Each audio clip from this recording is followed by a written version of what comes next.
sur le podcast Bien dans ta boîte, je suis Laura Besson, coach, formatrice et autrice. Sur ce podcast, seul ou avec mes invités, on parle psychologie et entrepreneuriat, car je crois que le savoir, c'est la liberté. Celle de devenir libre, autonome, responsable et acteur-actrice de ta vie et de ton business. Ici, on explore les défis de la régulation émotionnelle, des relations et de l'identité professionnelle, tout en découvrant des solutions pratiques pour trouver ta place sur le marché et dans ta vie. Bonne écoute.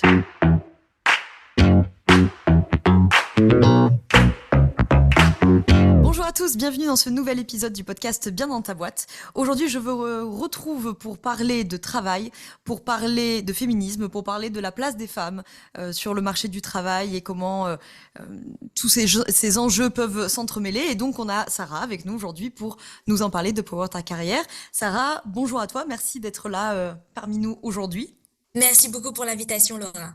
Eh bien, avec grand plaisir. Est-ce que, évidemment, en tout premier lieu, tu pourrais commencer par te présenter pour éventuellement celles et ceux qui ne te connaissent pas, qui tu es, qu'est-ce que tu fais et comment tu en es arrivé jusqu'ici? Oui, bien sûr. Alors moi, je m'appelle Sarah Zitouni, j'ai 33 ans, je suis slasheuse, parce que à l'heure actuelle, je suis salariée comme la plus jeune directrice de la stratégie de l'automobile. Et à côté de ça, j'ai ma propre entreprise qui s'appelle Power Ta Carrière, qui est une entreprise de coaching de carrière pour aider les femmes à s'épanouir dans le monde du travail, un monde qui a été fait pour les hommes, par les hommes, on va en reparler. Moi, je suis là pour hacker le système de l'intérieur, vous aider à le faire aussi. Et donc, du coup, c'est ma seconde casquette. Ta seconde casquette, et je pourrais même en mettre une troisième, même si elle est dans le cadre de la deuxième, j'imagine, autrice aussi. Oui, et oui, oui, tout à fait. Je suis autrice, conférencière. J'ai écrit 2 livres. Le dernier s'appelle Comment réussir ta vie pro sans y laisser ta peau. Et il est sorti en octobre dernier. Alors justement, dans ces différentes casquettes, il y a un compte Instagram. Et dans cette bio Instagram, tu commences d'entrer sur voilà, la bio du compte en disant, spoiler, le patriarcat, c'est pas fini. Alors, je me suis dit, on va attaquer les pieds dans le plat avec cette question-là. Qu'est-ce que tu répondrais aux éventuels sceptiques, on va dire, qui diraient oui, oh, ça va quand même, ça progresse, hein? Alors, c'est intéressant cette dimension progressive parce que j'ai même pas envie de la confronter directement, tu vois. C'est-à-dire qu'il peut à la fois y avoir une notion de progrès et quand même continuer à être dans un statut qui n'est pas correct. C'est confondre un peu le bien et le mieux. Tu vois, on peut faire mieux chaque jour et que ce soit toujours pas bien parce qu'on est beaucoup trop loin du compte. La situation peut être mieux en France que dans d'autres pays et n'être quand même pas convenable. Elle peut être mieux maintenant qu'elle était dans les années 60 et être quand même encore parfaitement injuste. C'est là où il y a confusion. Oui, les choses évoluent. Doucement, beaucoup trop doucement. L'ONU nous dit que pour arriver à l'égalité femmes-hommes, on va devoir encore attendre 132 ans au rythme actuel. Moi, 132 ans, je trouve pas ça acceptable, c'est-à-dire que c'est même pas la génération de ma fille, tu vois, 132 ans. Donc ça, c'est pas correct du tout, on n'est pas à la bonne vitesse.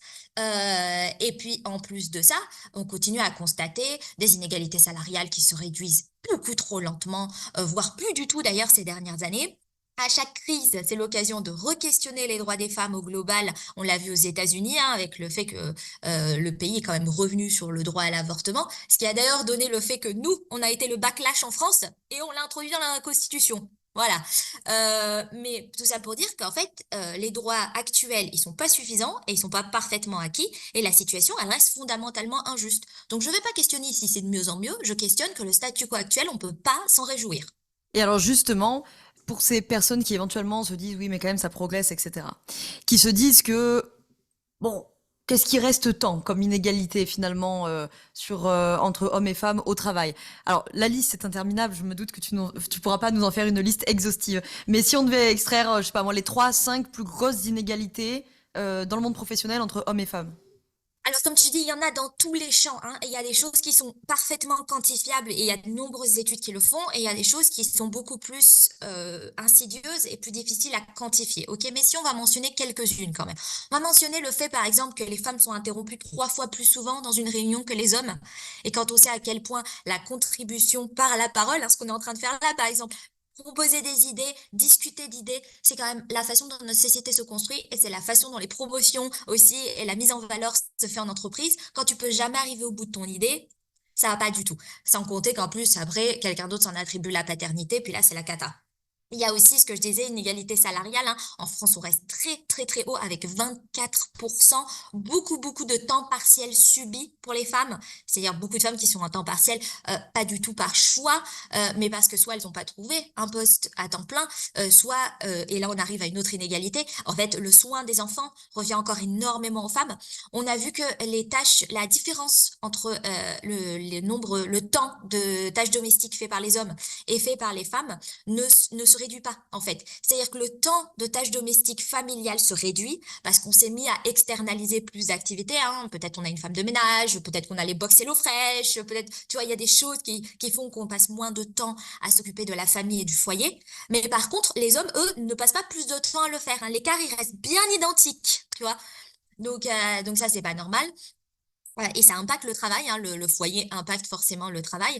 Et puis, la dernière chose que je veux mentionner, un dernier chiffre qui, moi, me paraît fou, c'est que tu as plus de PDG aux États-Unis, par exemple, qui s'appelle John, et c'est la même chose en Angleterre, en Allemagne, pardon, où tu as plus de PDG qui s'appellent Mathias que tu n'as de PDG femmes, tout court.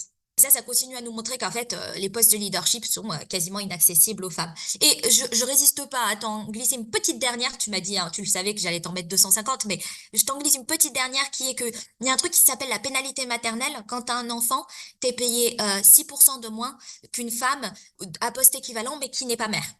Par contre, quand t'es père, t'as la bonus paternelle, t'es payé 4% de plus qu'un homme qui a un poste équivalent et qui n'est pas père. Parce que quand t'es père, t'es jugé fiable. Quand t'es mère, t'es jugé foutu. Alors justement, puisque tu abordes un peu les questions financières, j'avais prévu de te demander ça plus tard, mais ça se prête bien maintenant. Et je voulais en parler, cette question de l'indépendance financière des femmes, puisque c'est un sujet important. Outre les inégalités salariales, d'ailleurs différences de revenus que tu as rappelé, qu'on retrouve aussi chez les entrepreneurs et entrepreneuses, donc comme quoi on a bien un problème qui est systémique, puisque pour le coup, on aurait pu penser que bah, les entrepreneuses vont se rémunérer comme elles veulent, comme elles peuvent, et on retrouve ces écarts quand même de rémunération. Tu pourras peut-être nous en toucher deux mots. Il y a aussi la répartition des finances, notamment dans les couples hétéros, qui désavantage les femmes, puisque c'est souvent les femmes qui font les dépenses du quotidien, les courses, etc. C'est souvent les hommes qui font les dépenses des prêts immobiliers, ou voilà, des choses qui peuvent les avantager sur le long terme, et notamment s'il y a une séparation ou un divorce. Bon, on se dit que le travail, ça a été, et que ça peut être un vecteur d'épanouissement et d'émancipation pour les femmes. Est-ce que sur la question financière, c'est tant le cas que ça? Alors absolument, parce que je ne pense pas d'abord que toutes les femmes soient sujettes à avoir un intérêt pour l'entrepreneuriat. Tu vois, moi c'est intéressant, je fais les deux et je peux très bien te dire qu'il y a des gens qui sont plus portés sur l'un et plus portés sur l'autre. Donc cette notion de se dire que le salariat c'est pas possible, donc du coup tu vois il faut trouver une voie alternative, c'est un mythe en fait, c'est pas une notion qui est correcte. Comme tu dis, ça se vérifie d'autant plus qu'en plus on voit que les entrepreneurs aussi galèrent d'un point de vue financier, que elles aussi sont sujettes à un sexisme financier, hein. Les banques financent 4 fois moins souvent un projet qui est présenté par une femme qu'un projet qui est présenté par un homme. Les venture capitals donnent presque pas d'argent à des startups qui sont montées par des femmes. On le voit d'autant plus que les startups mixtes, en fait, elles sont moins financées que les startups où il y a des hommes seulement, mais elles sont quand même plus financées que les startups où il y a des femmes. Donc, tu vois, si tu mets un facteur pénis là-dedans, ça a l'air d'aider quand même les finances. Donc, on peut pas complètement se dire, OK, on laisse tomber le salariat, le seul moyen de s'en sortir, c'est l'entrepreneuriat. Et du coup, si tu as des problèmes de sexisme dans le salariat, tu as des problèmes de sexisme dans l'entrepreneuriat, moi, je peux vous souhaiter d'être rentière, hein, mais ça va dépendre de vos parents.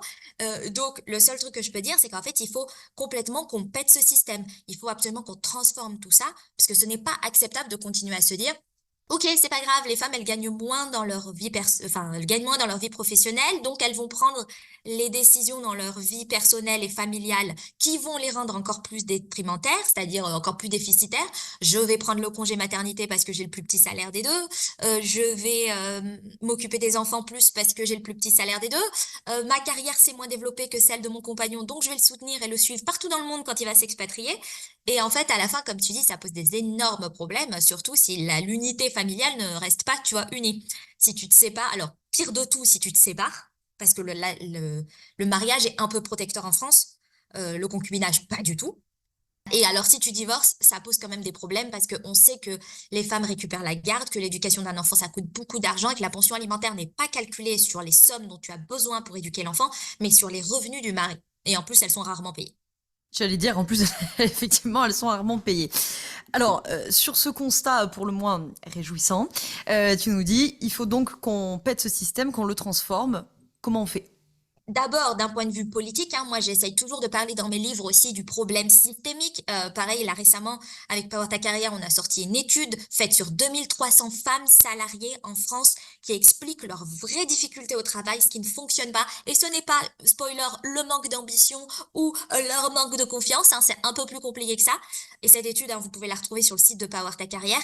Mais typiquement, il y a des vraies problématiques politiques. Et donc, j'en parle dans cette étude notamment, des mesures comme rendre le congé parental égalitaire entre les deux parents, avec une partie qui ne peut pas être prise en commun, tu vois, comme c'est le cas ici où je travaille en Suède, qui fait que les pères, du coup, sont obligés de se responsabiliser et ont, du coup, une implication avec leurs enfants qui est très différente.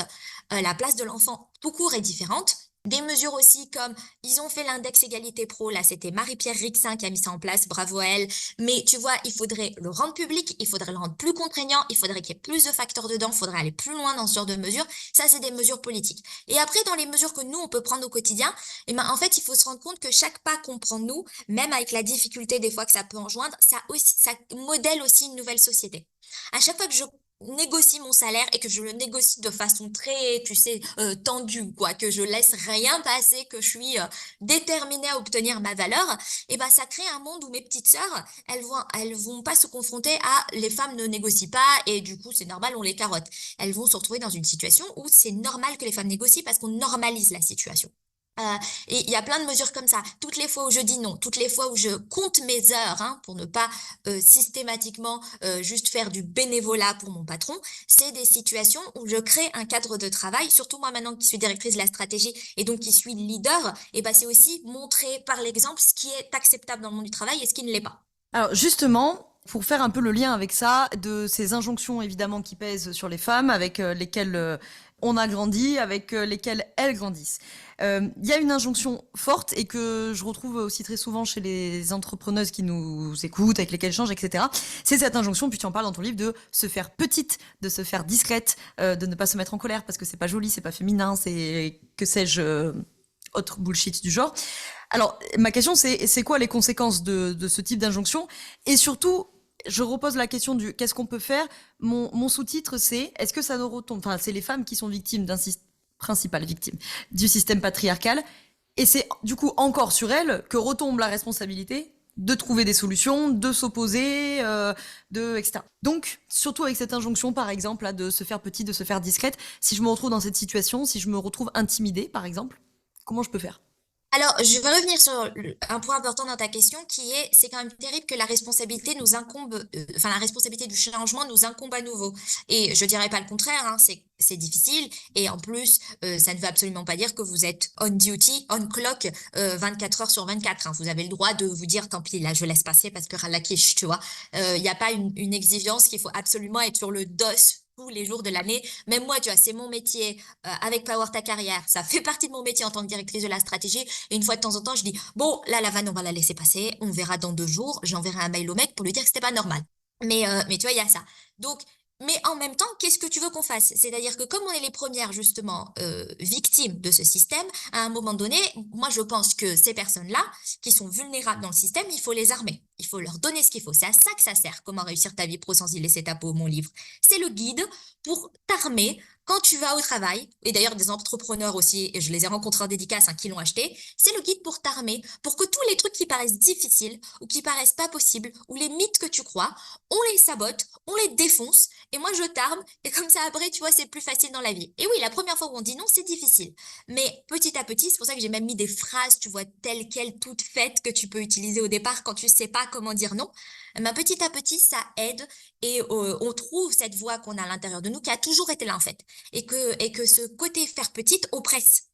C'est-à-dire que toutes les femmes que je rencontre et qui ont cette injonction de fallait me faire petite, elles en souffrent. C'est pas une, tu vois, si c'était des femmes qui me disaient moi j'aime bien être dans un petit coin, j'aime bien qu'on me voit pas trop et tout, pas de problème. Mais elles arrivent pas jusqu'à moi celles-là parce qu'elles sont contentes, il y a pas de souci.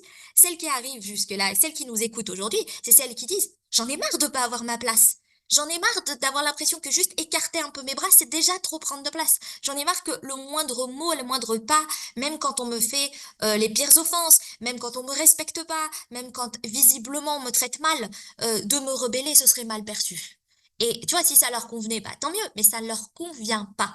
Donc maintenant, quand ça ne te convient pas, qu'est-ce que tu fais? Eh ben, ce que tu fais, c'est te rendre compte que oui, ce sera mal perçu, mais que dans la vie, est-ce que c'est mieux d'être la connasse dont les gens des fois parlent dans son dos en lui disant oh là là, Yana quand même elle est super relou, tu vois, ou celle que peut-être tout le monde a l'air d'apprécier et que peut-être un jour on enverra des gerbes sur ta tombe, tu vois, parce que tes collègues ils diront ah elle était gentille quand même, elle était sympathique et tout, pendant que tout ce temps-là toi tu prenais sur toi et t'es au bord de l'implosion et au bord du burn-out tous les jours. Attends, moi je dis concrètement faites-vous passer. Oui, la colère des femmes, ce n'est pas jugé acceptable. Ça n'empêche que c'est parce que c'est une arme et que vous avez le droit d'être en colère contre l'injustice et vous avez le droit de vous défendre. Et c'est pour ça, comme je te dis, qu'il y a des phrases toutes faites. C'est qu'elles permettent d'équilibrer cette difficulté entre je sais que ça va être mal perçu, mais j'ai quand même besoin de le faire. Oui, alors ça m'évoque une question. Je pense que tu as déjà en partie répondu, mais souvent quand le féminisme, c'est un peu, on le dit souvent, hein, d'ailleurs, la pilule rouge de Matrix. Hein, c'est-à-dire qu'après, tu vois les injonctions, tu vois les oppressions, tu vois les discriminations. Pour autant, souvent pour beaucoup de femmes, il y a un coût social à être, comme tu disais, celle qui laisse pas passer, que ce soit dans le milieu professionnel ou même dans un repas entre amis ou dans le repas de famille à table, etc. D'être celle à qui on va dire ah ça va, c'est bon, prends sur toi, laisse tomber, etc. Donc il y a souvent un coût social. Peut-être qu'il peut y en avoir des femmes là qui nous écoutent et qui disent qu'effectivement ce coût social il est trop cher à payer. Donc si j'ai bien compris, ta réponse est de dire il sera toujours moins cher que celui de l'oppression. Mais c'est-à-dire, en fait, moi, l'image que j'ai, c'est de dire la bataille, elle est soit en interne, soit en externe. C'est-à-dire que soit tu es confronté à l'hostilité extérieure et donc tu te défends face à cette hostilité, soit tu internalises et tu souffres à l'intérieur. Et moi, je préfère que la bataille, elle se passe à l'extérieur de vous toutes que à l'intérieur. Parce que c'est très injuste et parfaitement désagréable. Au-delà de ça, j'aimerais quand même qu'on relativise aussi un peu le propos. Il y a un coût social, d'une certaine manière, à ne pas être une carpette, mais à côté de ça, il y a aussi un respect qui s'impose. C'est-à-dire que je l'ai vu de nombreuses fois en entreprise, les femmes qui se disent, c'est un grand mythe, je vais être sympa, je vais travailler, je vais baisser la tête, ça va bien se passer. Et les promotions, elles passent et elles défilent. Et t'as un type qui, tu vois, t'as Jean-Mimi Machine à café qui a le boulot et tu sais pas pourquoi, et machin, il réseautait, et hop, il connaissait le poste avant toi, il a pu postuler, et ce genre de choses. Pareil, t'es payé des cacahuètes, mais négocier c'est moche, donc tu oses pas le faire. Et en fait, ça continue à être le cas. Et en fait, le moment où tu commences à basculer de braquet, oui, parfois, tu fais face à de l'hostilité. Il y a des gens qui trouvent ça insupportable, une femme qui parle. Moi, je suis directrice de la stratégie, donc je te dis, hein, il y a des vieux gars dans l'automobile, ils trouvent ça même honteux, une femme de 33 ans qui leur explique quel moteur on va mettre dans quelle voiture, tu vois. Catastrophe, qu'est-ce que t'en sais, machin chose et tout. Mais à côté de ça, tu vas aussi, d'une certaine manière, commencer à gagner le respect d'une professionnelle. Les gens vont aussi se rendre compte que tu es une vraie professionnelle, qu'on peut pas te marcher sur les pieds, que ça fait partie du personnage et que c'est normal. Et pour les entrepreneurs, c'est pareil. C'est le fameux coup, tu sais que quand tu es toujours en train de t'excuser de tes devis, personne paye le prix. Alors que quand tu présentes le prix en mode mon expertise vaut tant, ben tu trouves ta tribu, tu trouves les gens qui se disent ouais, envie de bosser avec cette meuf et l'expertise elle vaut tant, c'est cool, je paye. C'est très bien qu'on ait mis un mot sur les devis. Enfin, que tu aies mis un mot sur les devis. C'est une petite piqûre de rappel, c'était pas le sujet du jour, mais c'est la petite piqûre de rappel qui fait pas de mal par où elle passe. Justement, tu as dit, il peut y avoir un coût social à être la connasse, etc. Eh ben, j'avais une question là-dessus, puisque dans ton livre, tu proposes un test pour évaluer quelle connasse, entre guillemets, nous sommes. Et si on obtient un maximum de A à ce test, on lit le résultat suivant. Tu n'es pas la connasse, mais le connard. Malheureusement, ça c'est juste impossible à vivre. Il y a un jour où tu as lu un bouquin de développement personnel et où ça a mal tourné. Ma question c'est, est-ce que derrière cette réalité dont tu parles là, on n'a pas là les femmes qui ont peut-être l'impression de devoir jouer avec les armes du patriarcat pour se défendre? C'est ça. Le connard, pour moi, c'était l'image pour dire, en gros, c'est les femmes auxquelles on a toutes été confrontées des fois, qui ont choisi comme technique de survie de se dire que il n'y avait que quelques miettes du gâteau qui étaient dévolues aux femmes et les miettes, ça allait être pour elles. Tu vois, c'est-à-dire l'opposé de ce qu'on se dit depuis le début. Depuis le début, ce qu'on est en train de discuter, toi et moi, c'est de se dire, ce gâteau-là, il n'est pas partagé à égale proportion, donc on va se démerder pour qu'il soit coupé au milieu. Et on va gratter. Chaque année, on va gratter jusqu'à ce qu'il soit coupé au milieu. Et c'est le seul statut qu'on considérera comme acceptable. Les femmes qui deviennent le connard, c'est les femmes qui se disent, je ne sais pas quand le gâteau sera coupé à moitié, je ne suis même pas sûre que ce sera possible, ou je ne suis même pas sûre que c'est légitime. Tant que j'ai ma place au soleil, ça me va. Ce que j'appelle celle qui, tu sais, qui arrive au sommet et qui ferme la porte derrière elle. Moi, c'est un truc que j'ai jamais voulu faire. Tu vois, en tant que directrice de la stratégie, j'ai développé des programmes de mentorat dans notre entreprise pour les jeunes femmes. J'ai développé notre réseau féminin en interne, etc. Parce que le but pour moi, c'est pas d'avoir fermé la porte derrière moi, c'est qu'il y ait de plus en plus de femmes en réunion, que j'arrête d'être la seule. Et donc, je peux à la fois sympathiser et comprendre ces femmes-là, et je peux absolument pas cautionner ce comportement-là. C'est pas correct, en fait.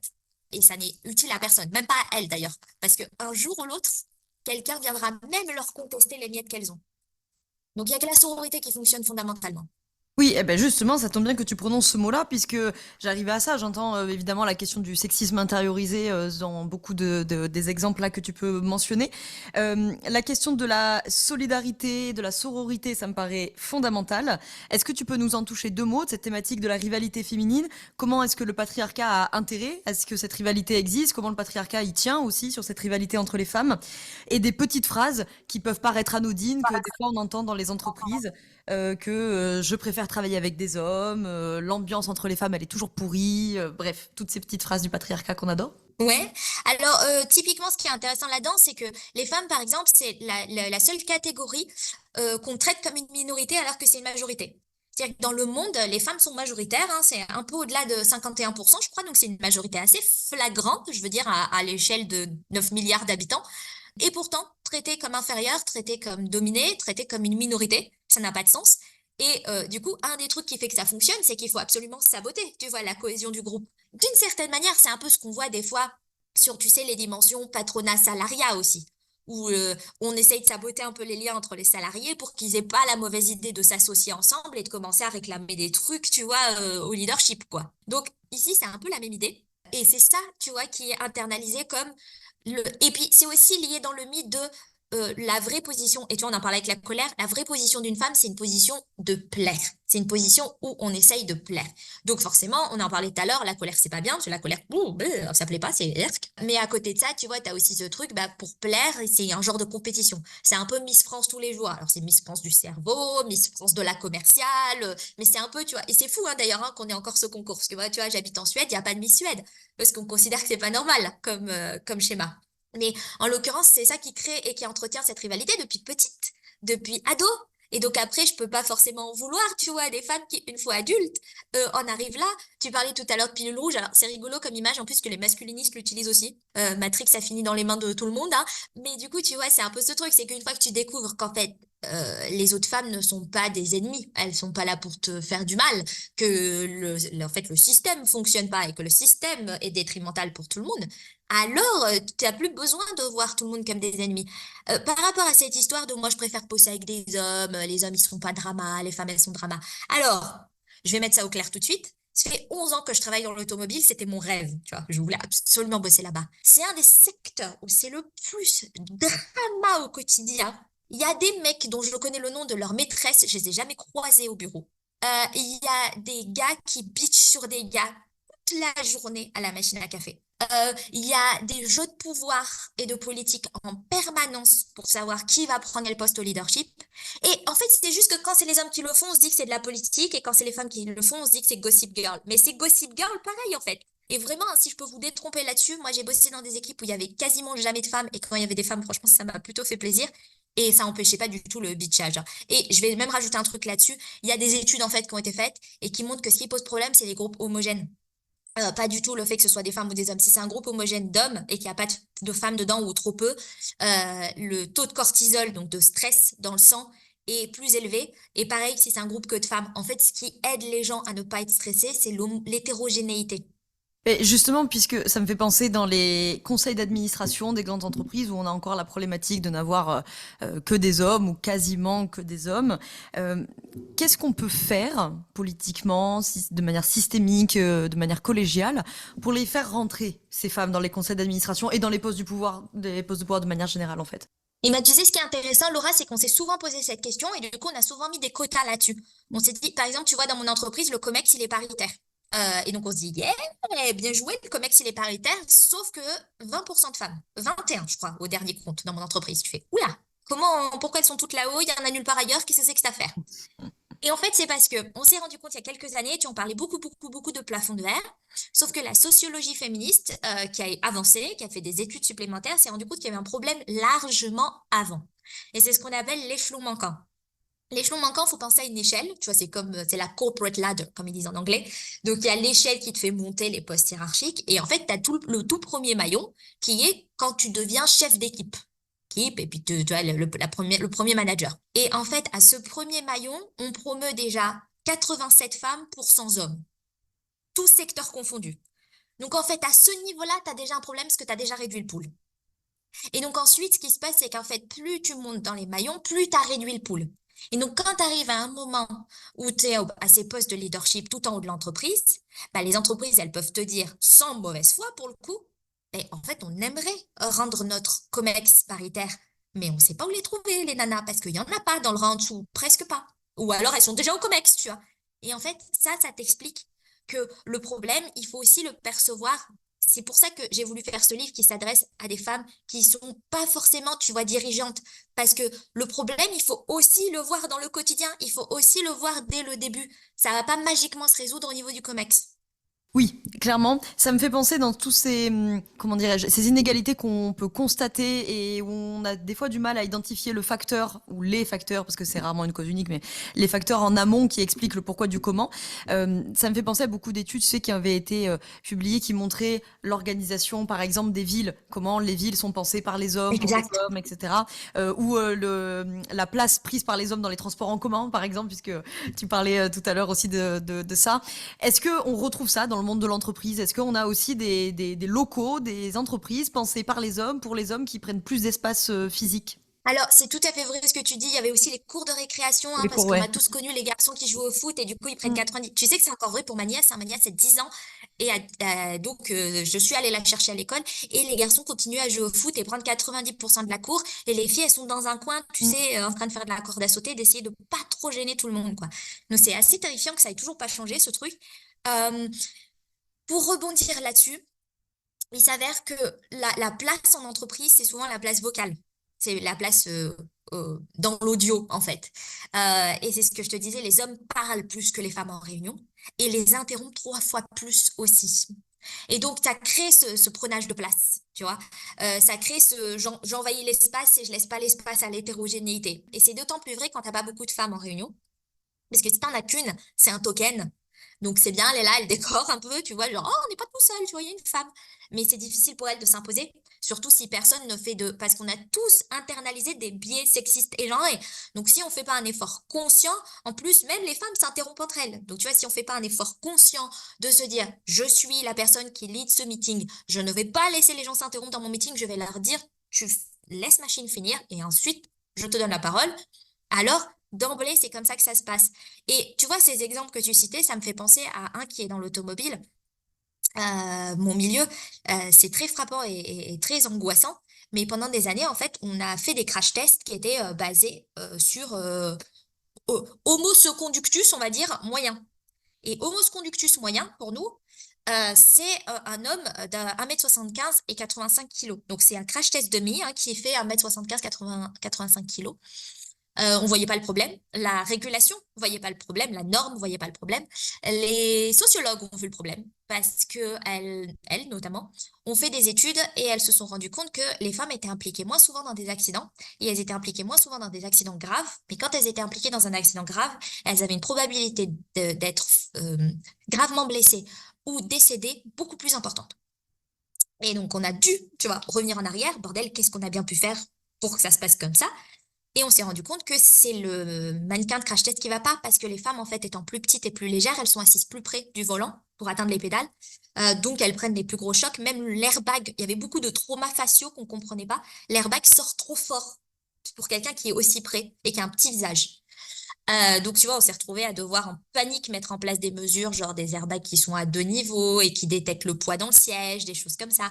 Mais on n'avait surtout pas vu le problème. Et ça, c'est grave, parce que tout notre intérêt pendant des années, c'était de faire de la sécurité et qu'il n'y ait pas une personne qui meurt dans nos voitures.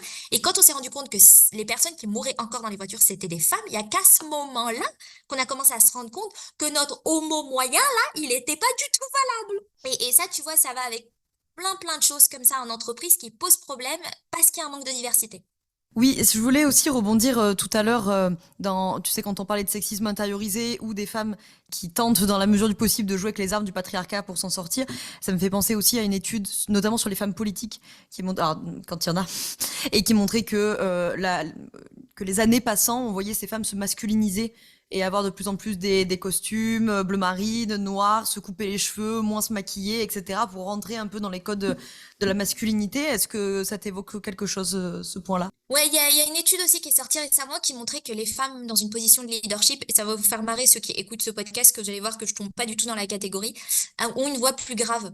Ça peut faire marrer tout le monde parce que moi j'ai toujours une voix très au perché, mais elles ont une voix plus grave et surtout on voit qu'il y a une modification du timbre, c'est-à-dire que maintenant il y a même les femmes en position de leadership, il y en a un certain nombre qui prennent même des coachs vocaux pour baisser le timbre de leur voix.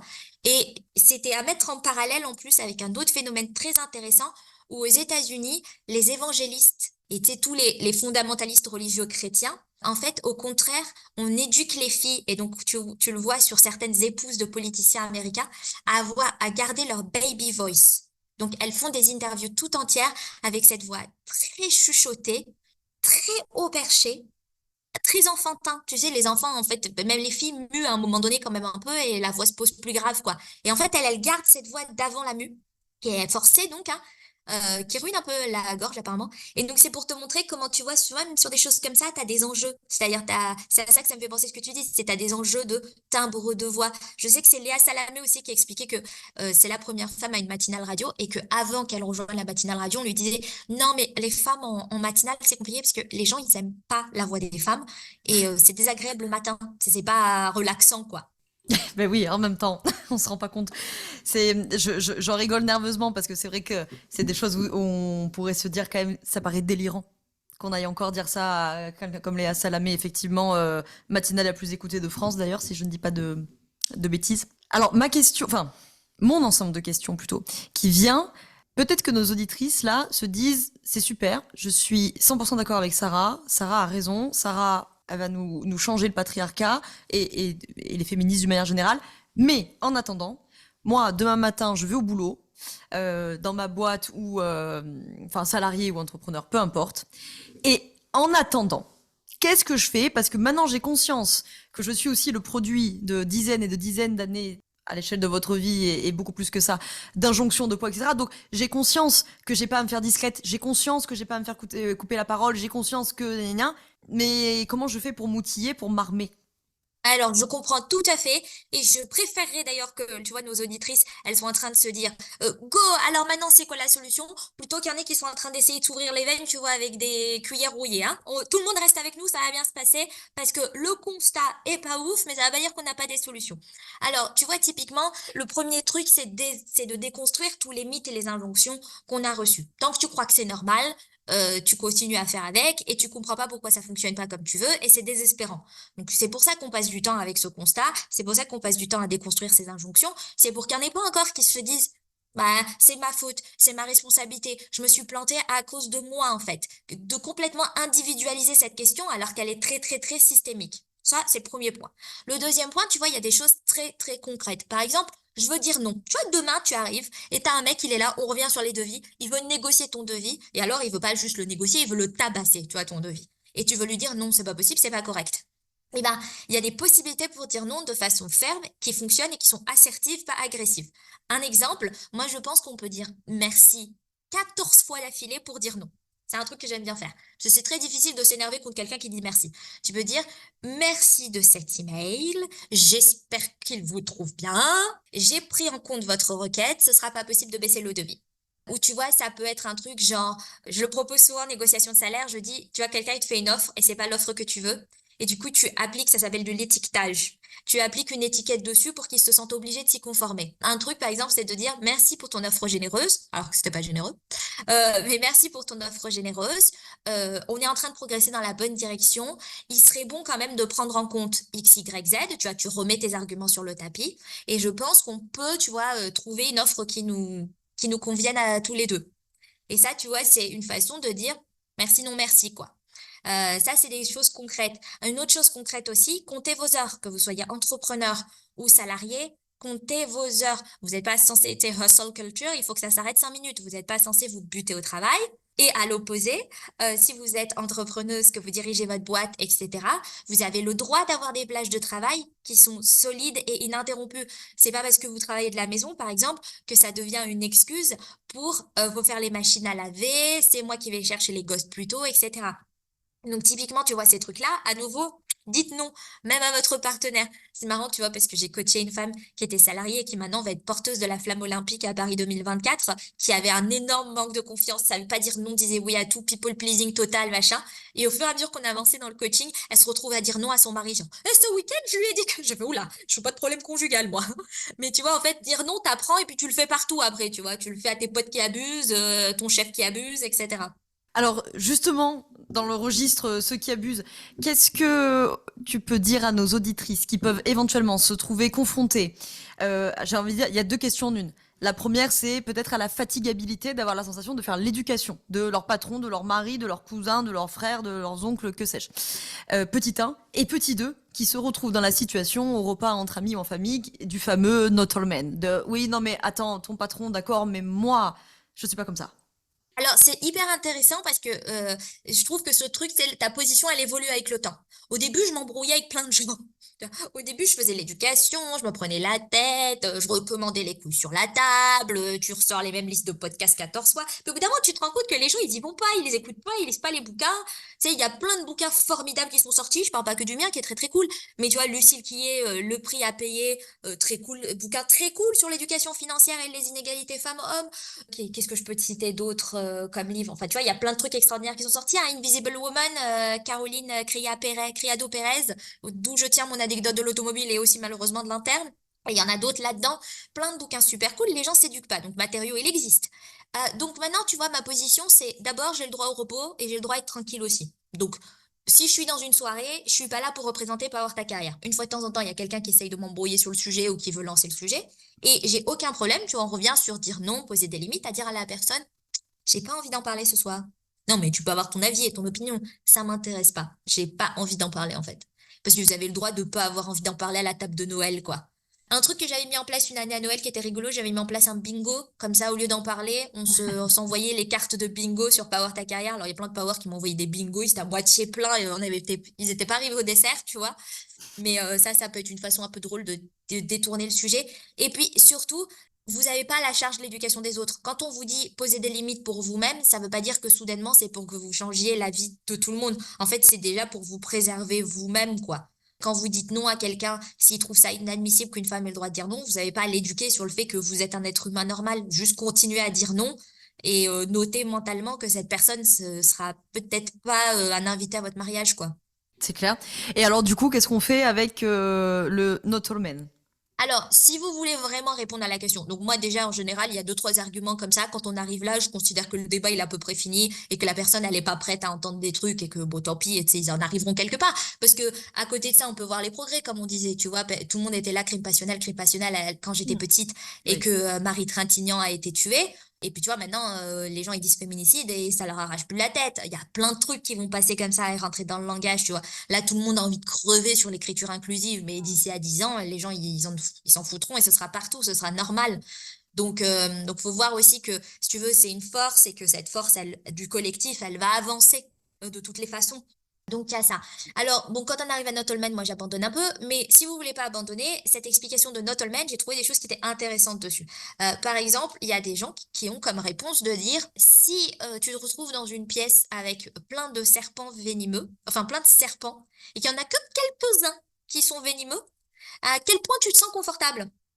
Tu vois, ça répond à la question du not all men. Je m'en fous que tout le monde ait pas un potentiel violents, par exemple. Mais si systématiquement les violences, tu vois, c'est le livre tiens, un autre livre extraordinaire de Lucille Peytavin, Le coût de la virilité. Et c'est un livre qui explique notamment que, par exemple, 92% des viols qui sont, alors en plus, qui sont jugés ou quelqu'un est condamné, sont commis par un homme. Du coup, je m'en fous que tous les hommes sont pas des violeurs, je m'en rends bien compte, je suis pas une idiote, je suis en couple hétérosexuel, etc. et tout. Ce que je te dis juste, c'est que ça vient forcément de ce groupe-là, ou quasiment exclusivement de ce groupe de personnes. Donc il y a forcément un peu méfiance. Il y a un autre exemple aussi que j'ai trouvé rigolo, que j'ai vu il y a pas longtemps sur Twitter, c'est une femme qui disait, il y a plein d'hommes qui justifient malheureusement leur homophobie en disant, non mais moi mon problème, j'ai pas de problème avec le fait qu'il soit gay, je veux juste pas qu'il me drague. Et je veux pas qu'il me fasse des choses. Et du coup, elle disait, je trouve ça intéressant qu'ils n'arrivent pas à se rendre compte que d'une certaine manière, ils sont en train de décrire notre situation.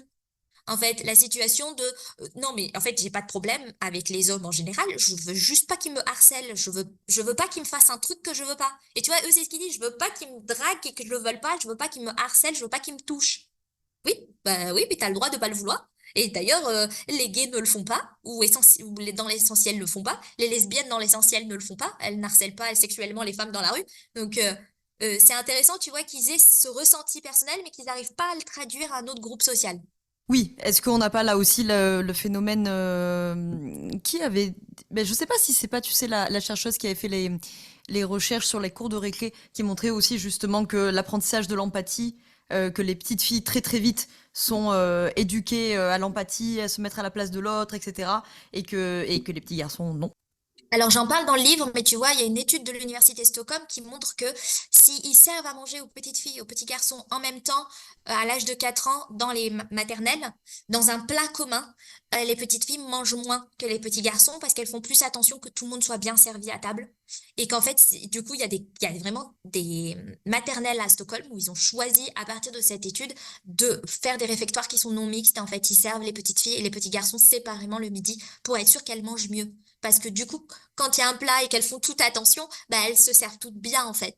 Versus quand elles font gaffe que tout le monde mange et que du coup il y en a qui mangent plus que d'autres. Donc ça te montre cette histoire d'empathie et c'est un truc aussi, tu vois, qui est sorti là récemment. Mais il y avait une proposition de congé menstruel à l'Assemblée nationale et une des façons dont le député, alors c'est porté par un député et une députée, mais une des façons dont le député voulait essayer de sensibiliser ses collègues hommes, c'est qu'il leur a fait essayer un simulateur de règles. Et il leur fait lire tu sais, le préambule de la proposition de loi comme un discours pendant qu'ils ont le simulateur de règles. Et donc, ils s'en sortent pas, évidemment. Ils ont le souffle coupé, ils poussent des cris, ils se tiennent à la chaise parce que, tu sais, ils perdent l'équilibre. Enfin, tout ce qu'on connaît toutes, hein, avec lequel on s'est habitué, donc on le fait même plus maintenant, mais qui nous arrivait quand on avait 14 ans. Et donc, ils ont tous cette expérience directe de ce que ça veut dire, les douleurs menstruelles. Qu'est-ce que tu crois que ça a eu un impact sur la loi? Eh ben, ils ont voté contre. Parce que l'empathie, 5 minutes d'expérience ne suffit pas à développer une empathie. Si tu l'as pas, tu l'as pas. Et surtout, si tu l'as pas, il va falloir vachement plus pousser pour que le sujet devienne important et devienne politique et devienne majoritaire et qu'ils aient plus le choix. Alors justement, je vais te poser une question qui me vient en t'écoutant. Je me fais l'avocat du diable parce que ça m'écorche de la formule à vote. Mais bon, au moins j'aurais anticipé les éventuelles questions que les auditeurs auditrices peuvent se poser. Les petites filles, dès 4 ans, elles mangent moins dans le plat commun parce qu'elles veulent que tout le monde ait à manger. Qu'est-ce qu'on répond à l'interjection de oui, bah c'est biologique, c'est parce que, je sais pas, l'instinct maternel ou que sais-je. Ouais, je comprends. Hyper intéressant. Je trouve que ce qui est intéressant dans cette histoire en fait, l'argument que moi je prends souvent dans la tête, tu vois, pour aller encore plus avocat du diable avec toi, c'est que j'habite en Scandinavie et les gens me disent, tu vois, même dans ton pays, de la Suède, il y a moins de femmes ingénieures que d'hommes ingénieurs, alors que c'est un pays égalitaire, tu vois. Alors déjà, il n'y a pas de pays égalitaire, en fait. Même nous, on a plein de problèmes encore. Mais l'ingénieur en informatique, pour nous en France, et pour la plupart de l'Europe de l'Ouest et du Nord. C'est un métier d'homme. On l'a perçu comme ça. La mère de l'informatique, c'est Ada Lovelace. Donc c'est une femme. Et c'était un métier pendant la Seconde Guerre qui était un métier de femme. C'est un métier qui a basculé d'être un métier de femme à un métier d'homme. Donc tu vois, il y a déjà un problème avec cette histoire il y a des trucs qui sont ancrés dans les gènes, puisqu'il y a des variations dans le temps. Et il y a des variations qui sont géographiques. Donc à l'heure actuelle, les métiers de l'informatique, c'est essentiellement des métiers d'hommes, partout où tu imagines, sauf en Tunisie. et en Indonésie, où c'est considéré comme des métiers de femmes qui ne sont pas dignes des hommes parce que c'est des jobs d'intérieur et qui sont propres. Et du coup, c'est des jobs qui sont cool à faire quand t'es une femme. Et c'est là où on voit qu'en fait, tous ces trucs-là, c'est forcément des codes culturels, puisque tu vois, ils changent dans le temps et ils changent dans l'espace. Alors, je vais refaire l'avocat du diable. Pas du même côté. On va faire plaisir aux copains bourdieusiens qui nous écoutent. C'est que, on est d'accord, code culturel, déterminismes sociaux, etc., etc. Alors du coup, la question c'est de dire, est-ce que vraiment les femmes de notre âge, ou grosso modo de notre génération, qui ont été déterminées sociologiquement à être des femmes, entre guillemets, est-ce que vraiment on peut s'arracher à ces déterminants sociaux? En fait, du moment qu'ils nous font souffrir et du moment que ils ne sont pas, tu vois, pleinement, il y a un truc qui a dû se foirer dans l'internalisation, puisqu'il y a un certain nombre de femmes qui contestent leur position, qui contestent l'interdiction tacite qu'on leur fait de faire X, Y, Z. Il y en a même certaines qui le contestent, beaucoup même qui le contestent avec succès. Et ça nous montre que le déterminisme social et les classes sociales et tout ce bagage avec lequel on embarque n'est pas une destinée, tu sais, à la protestante, à la luthérienne, tu vois, en mode, bon, c'est une destinée, c'est une fatalité, tu feras ce que tu voudras, tu vois, ton chemin, il retombera toujours sur ce pourquoi tu es destiné et ce qui est écrit pour toi. Alors là, en l'occurrence, les luthériens, c'est ce qui est écrit pour toi par Dieu, mais tu vois, là, ce serait le rôle qui est écrit pour toi par la société. Tu le vois aussi, si maintenant on se décentre de l'Europe, tu le vois dans les mouvements révolutionnaires pour les femmes, qui sont soutenus d'ailleurs souvent par des femmes, par des hommes aussi, dans plein de pays. Par exemple, on n'oublie pas Femme, Vie, Liberté en Iran, qui te montre bien que tu peux essayer de conditionner les gens un max à un moment donné. Il y a un certain nombre de gens et une masse de plus en plus critique qui vont trouver ça anormal. Parce que je pense aussi qu'on est capable de voir l'injustice et que l'injustice, c'est pas un truc qui connecte très très bien avec nous, qui marche très bien avec notre cerveau. Notre cerveau aime pas beaucoup l'injustice. Donc tant qu'on peut rationaliser la dissonance cognitive, ça va. Dès que c'est plus possible, ça devient dégueulasse. Il y avait Emmanuel Todd, hein, qui a pas fait que des travaux intelligents, malheureusement, mais qui, dans ses premières époques, quand il était encore concentré sur son sujet, produisait des trucs intéressants. Et un des trucs qu'il produisait, c'est il expliquait le printemps arabe. Et il expliquait que le printemps arabe, ça pouvait avoir été, en fait, on était complètement capable de l'avoir prédit. Lui, d'ailleurs, en fait, quelques années auparavant, disait, il va forcément se passer un truc. Alors, je peux pas vous dire exactement quand, mais en gros, je peux vous dire que la marmite est pleine et que ça bout. Et il disait que ça se voyait au taux d'alphabétisation des gens. Et qu'en fait, plus les gens deviennent éduqués, moins ils sont capables d'accepter des situations très très injustes du point de vue du pouvoir politique, du pouvoir économique, et que ce soit en étant des femmes ou en étant des hommes. Tu vois, là, en l'occurrence, c'est tout un peuple qui se rebelle contre le fait qu'il n'a pas de pouvoir politique et que le pouvoir économique aussi lui échappe. Mais tu vois, dans d'autres pays, c'est les femmes qui se rebellent en mode, maintenant qu'on est éduqué, on sait que ce n'est pas normal comme situation. Avant d'en arriver à la dernière question que je voulais te poser, je reviens une seconde sur cette histoire des finances, puisque me suis rappelé d'une étude qui montrait que les femmes, alors c'était aux États-Unis, je crois, que tu regardes l'augmentation des salaires des femmes et que plus les femmes gagnent d'argent, plus elles gagnent plus que leur mari, plus elles divorcent. Oui, oh mon Dieu, oui, j'ai vu ce truc, c'est déprimant. J'ai vu aussi que plus les femmes gagnent, moins elles trouvent. Et une grosse pensée pour ma poteau Léa qui cherche quelqu'un et qui galère en me disant la même chose. Euh, qu'apparemment, ouais, plus elles gagnent leur vie, plus, comment ça s'appelle, elles ont du mal à trouver un compagnon. Moi, je pense là-dessus que pour le coup, j'ai eu de la chance. Hein, j'ai pas à vous éduquer parce que moi, le sujet du coaching dating, c'est pas mon sujet, les gars. Je peux juste vous parler ouais, de mon expérience personnelle. Hein. Moi, j'ai trouvé quelqu'un qui me dit c'est cool, plus tu deviens riche, plus il y a des chances que je devienne homme au foyer. Donc, bon, tant mieux pour lui.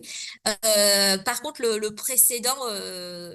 précédent, ça avait été beaucoup plus compliqué et on a rompu nos fiançailles parce qu'en fait, on n'arrivait plus à s'entendre sur rien. Et il espérait obtenir une army wife.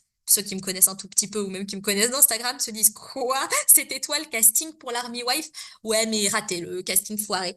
Donc c'est un peu déprimant. Et il y a même aussi j'ai vu des sujets autour, alors encore une fois, là, pour le coup, j'ai pas d'expertise, c'est que de la lecture, mais j'ai vu des sujets autour du lesbianisme politique, où en fait, t'as des femmes qui se disent, je trouve jamais un mec, je vais me mettre avec une meuf, c'est mieux. Alors j'imagine qu'il faut quand même avoir au moins en partie cette orientation, à être un peu intéressé quand même, hein, parce que ça doit pas être juste peu un choix, mais tu vois, il y a des gens qui apparemment aussi font ce choix-là. J'avais lu qu'il y avait même des vieilles dames qui expliquaient que quand leur mari est mort, elles se sont rendues compte qu'en fait, elles avaient vécu toute leur vie au service de quelqu'un et tout, et que par la suite, elles avaient décidé soit de vivre dans des communautés de femmes, soit de se mettre en couple avec une femme et en fait de finir leur vieux jour avec quelqu'un qui leur donnait autant qu'elle donnait en retour, quoi.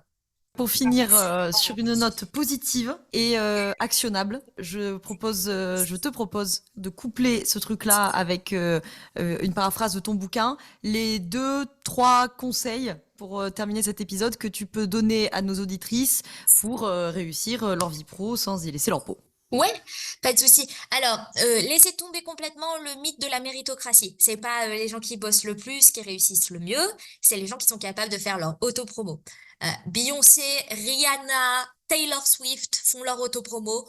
Coca-Cola fait des campagnes de pub tous les Noëls, tous les étés, toutes les Coupes du Monde, tous les JO, tous les je sais pas quoi. Donc autant te dire que tu peux pas te permettre de skipper sur la pub. Alors, les entrepreneurs, on s'entend, je vous parle pas de Facebook Ads ou je sais pas quoi, mais juste en général, faites savoir ce que vous faites, faites savoir que vous le faites bien. C'est extrêmement important, c'est aussi important que de bien travailler. Le réseau est indispensable. Connectez-vous les unes aux autres. On a parlé de sororité, ça va avec. Bien sûr, connecter avec des hommes aussi, mais c'est pour dire le réseau, ça va être indispensable. C'est comme ça qu'on découvre des opportunités. C'est comme ça qu'on arrive à avancer dans sa vie pro. C'est le secret que ceux qui réussissent ne disent pas à celles qui ne réussissent pas. Donc, vous l'aurez entendu ici, pour la première fois, si vous en avez besoin. Et le troisième point de vue que je propose, c'est aussi apprenez à dire non et à poser des limites. C'est normal en tant qu'individuel, en tant qu'individu, pardon, d'être capable de poser des limites. C'est normal d'avoir des limites. C'est votre bon droit, en fait. Il y a peut-être des gens qui vont vous expliquer que vous n'avez pas le droit ou qui vont vous expliquer que vous pouvez pas leur dire non. Si vous ne pouvez pas dire non à une question, c'est pas une requête, c'est un ordre. Et ce n'est pas normal. Donc, vous pouvez vous sortir de cette situation, y compris si c'est boîte toxique avec laquelle vous bossez. Vous n'arriverez pas à les réformer. Par contre, c'est un incendie. Sortez de là, même par la fenêtre, quoi. Et pour votre propre boîte, encore plus, c'est à vous. C'est une vraie entreprise. Vous avez le droit de la défendre. Et donc, vous avez le droit de poser des limites sur ce qui est acceptable ou pas. Comment est-ce que toi tu as fait tout ce cheminement-là? J'imagine que c'était pas inné. Moi, j'ai fait 10 ans à tâtons. Et alors, je vous ai raconté juste avant que j'ai foiré des fiançailles, mais attendez, parce que la faute sur le mauvais casting à Army Wife, elle nous est commune. Parce que lui, il s'est regardé et il s'est dit, tiens, elle a un potentiel à ce que je lui fasse des gamins et que je passe ma vie dans l'armée comme médecin à sauver des enfants au Burkina Faso. Et moi, je me suis dit, tiens, si c'est ce qu'il veut, et si c'est mon compagnon, je mérite pas mieux et forcément, faut que je fasse avec. Jusqu'au jour où c'était littéralement impossible de faire avec. Jusqu'au jour où il s'est mis à prendre toutes les décisions de notre vie familiale sans me compter dedans et où je me suis dit, qu'est-ce que je fais? Qu'est-ce que je fais? Et où j'ai dit juste un peu non et où ça a coincé parce que ça faisait partie des gens qui n'acceptaient pas non. Et toute notre rupture, les fiançailles ratées, c'est j'ai dit non à une chose. J'ai dit que j'étais plus d'accord pour que tout se fasse sans moi et ça ne fonctionnait plus. Donc, pour vous dire que on apprend sur le tas, hein, que je sais pas si je suis très haut dans le concours de la boulette, mais j'en ai fait quelques-unes quand même.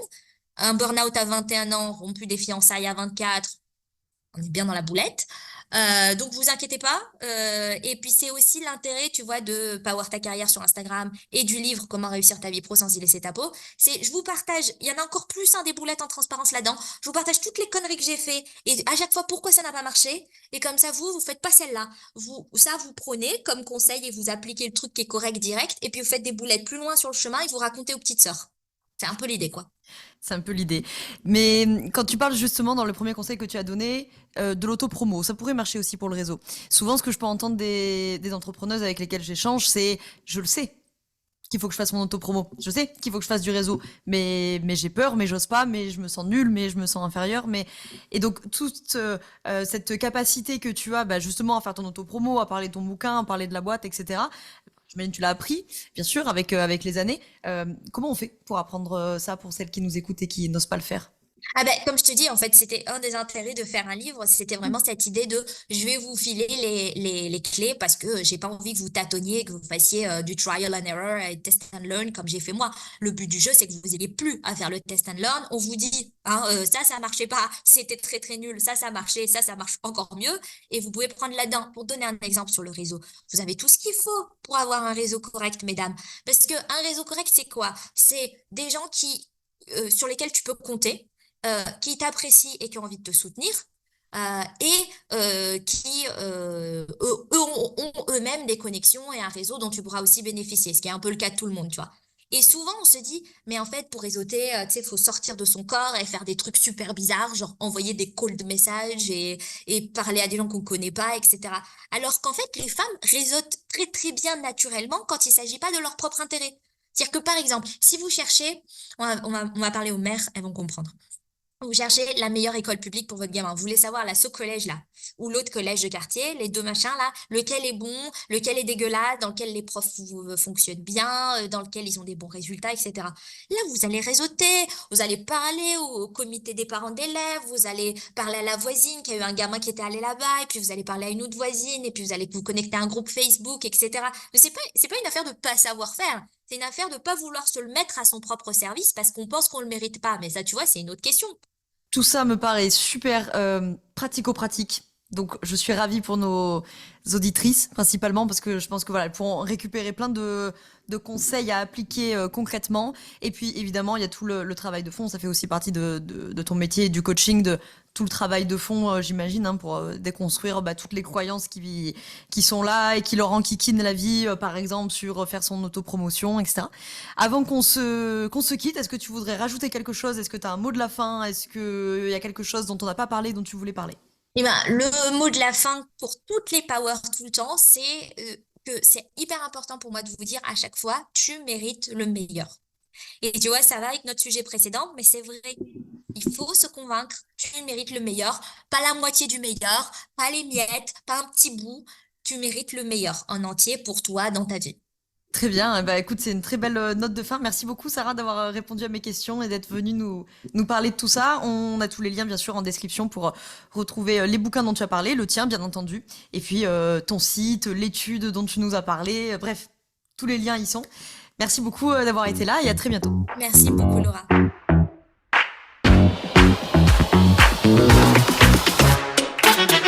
Je te remercie d'avoir écouté cet épisode jusqu'au bout. Tu peux retrouver l'ensemble des informations et des liens en description de cet épisode. Si tu as des idées, des suggestions ou si tu as tout simplement aimé cet épisode et que tu veux me le dire, direction Apple Podcast pour laisser un commentaire et 5 étoiles.